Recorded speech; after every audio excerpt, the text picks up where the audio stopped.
Talk to us a little bit about, there's a realtor right now that's listening who's just getting started or been doing it for a couple of years. How do they get into that luxury market that you've attacked and obviously like kicking ass in? Well, I get that question a lot. So, by the way, just for everybody who's listening who might say, oh, well, he lives in Beverly Hills. Every house is 15 million. I can't do that. Look, luxury markets are luxury no matter where you are. You can be in Cincinnati, Ohio, and luxury can be 400,000, or you can be somewhere else in Arkansas and it can be 300. It doesn't matter. Luxury is luxury. So let's talk about how you break into a market like that. For me, you have to be able to rub shoulders with the type of clientele that you want to sell to. So you have to put yourself in situations and you're going with those type of buyers and sellers. So wherever you are in the world, you have to figure out where those buyers are going to be. Look, if you work, you want to sell houses in golf communities around you, well, you better, somehow get into a golf club and get in front of the people who are playing golf every day. I tell people, not to cut you off, Josh, I tell people like exactly in that example, if you're if you want to get into doing business with golfers, like just start at the putting range, at the driving range or just start mini putting, right? I'm not saying you got to go spend money. I used to go around LA to the fanciest restaurants. Yeah. And my brother and we would sit at the bar and we order water on the rocks with a lime because people thought we were ordering alcohol. We couldn't afford the alcohol. But what we were doing was sitting at a bar next to other wealthy people at the fancy restaurant. And all we did was talk the entire dinner to everyone. You got to get in front of these people. I don't care what you got to do, but you got to eat, go get it, and don't take no for an excuse. That's it.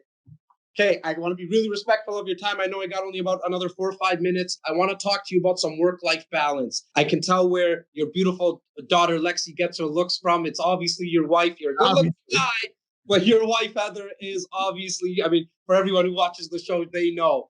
Talk to me about the work-life balance, man. How's that? And especially with Lexi now and the second one coming, how do you balance everything, man? Listen, that is definitely something I have not mastered. Okay. I'm not going to pretend I have. It's an everyday struggle, but I will tell you, Lexi, my daughter, is my favorite thing in the world. And if I have finally learned how to actually turn off my phone when I'm with her for the little time that I get to spend each day, because that's my time with her. And I also have realized that since having a kid, my clients who I never thought would respect my space when I am with my daughter. And in fact, they almost respect me more when I tell them, hey, listen, I'm with my daughter right now. I'm going to call you back. And when you put those boundaries out there, you'd be surprised. People actually, they follow that. The other thing you can do is just marry somebody in your line of business like I did. And then there's really no work balance. It's just all work. It just all works out. One tip for entrepreneurs or guys getting into real estate, man, what would you say it is, Josh? Well, look, it's funny. I was on stage yesterday. I did 2 speaking engagements with Kevin O'Leary from Shark Tank. And he's a good Toronto boy, Canadian boy. Yeah. And we always talk. And I love to surround myself with mentors and successful people. And Kevin is a perfect example of that. When I'm sitting with him, I'm picking his brain constantly. I never think I put my ego aside and never think I'm too good to ask questions. You have to surround yourself with mentors who are positive, who are going to be on your side, not against you. There are too many haters out there in the world.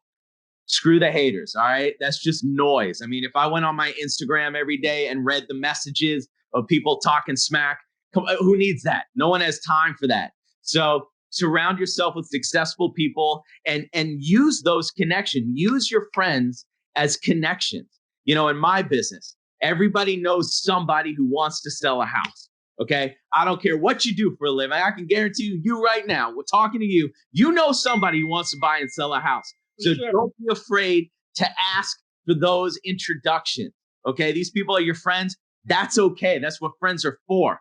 And I will also tell you this, because I am sick and tired of the emails that I get, and I get 1,000 a week of people in college, and they say, hey, I want to be rich like you. Can I work for you? And I'm like, really? That's what you're sending me? Your one chance to get to me? That's what you're sending me? The next generation, in my opinion right now, is weak. They're not hardworking. So you got to work at it. If you want to be successful, you got to go after it. Don't wait for it to fall on your lap. Okay. No one's going to be taking care of you. You got to go out and take care of yourself. And some of the best lessons I've ever learned in my life, in the multi, I don't know, 20 or so businesses that I've run, that half of them I failed. That's okay. Yeah. The failing experiences have been the best learning experiences that I have ever gotten out of any business. So that's my advice to any entrepreneurs out there, anybody who's trying to make it. Look, I worked for free as an intern when I was in college on the weekends. Yeah, of course, I like to party and have fun with my friends, but I also was setting myself up because once you get out of college, you're on your own and it's going to hit you real quick. Buddy, I asked you for one tip. You gave me 5. I appreciate the extra value.